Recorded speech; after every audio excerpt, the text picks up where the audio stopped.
Konnichiwa sa lahat! Nakasakay pala kami sa sasakyan papunta sa immigration. May importante lang kaming aasikasuhin. Nakachika ko rin dito ang matagal ko nang di nakitang friend dati. Chikahan saglit bago kami nagpaalam. Di namin akalain madaming tao that day, kaya mga 1 hour din kami naghintay bago nakalabas ng buhay natapos doon sa loob. Ilang minuto na rin at nakalipas at walang dumadaang taxi, kaya sumakay na kami ng bus. Dahil gutom na rin kami, pupunta na lang daw kami sa mall para doon na magtanghalian. Dito kami kakain at pumasok na kami at ito yung mga in-order namin. Wow. Mukhang masarap at mukhang mauubos ko to lahat. Kapag kumakain kami sa labas, ito yung comfort food namin. O siya, galit-galit muna kasi gutom na mga dragon sa tiyan ko. Cheris. Tapos pumunta lang kami sa game center at naglaro lang kami para naman malibang itong anak ko. Pati ako ay natutuwa sa mga laro dito. Kahit tumatalik na nga ang malamig na tubig, ko pa rin sa paglalaro. Sayang ang bayad Cheris. Tapos nakailang ulit din kami kasi nagustuhan niya itong larong ito. Hindi naman ito dagat pero mukhang uuwi kaming basang sisiw nito. Ang sarap lang din sa pakiramdam kasi naglalaro kami ng anak ko. Sumubok rin kami ng ilang laro tulad nitong Minions. Mukhang may galit talaga itong anak ko kasi ang lakas pumukpok.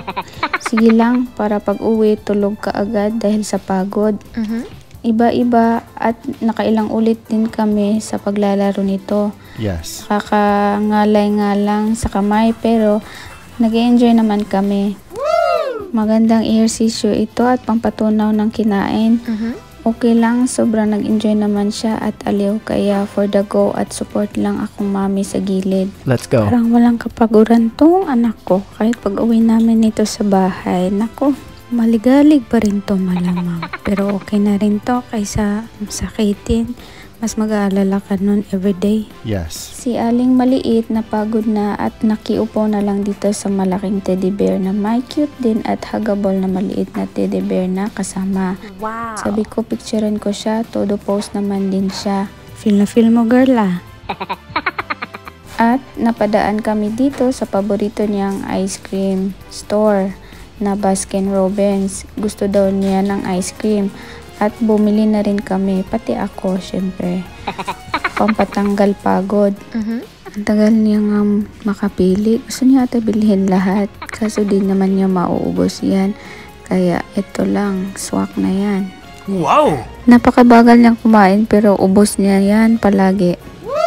Pagkatapos namin dito sa ice cream parlor, ay pumasok lang kami sa Daiso.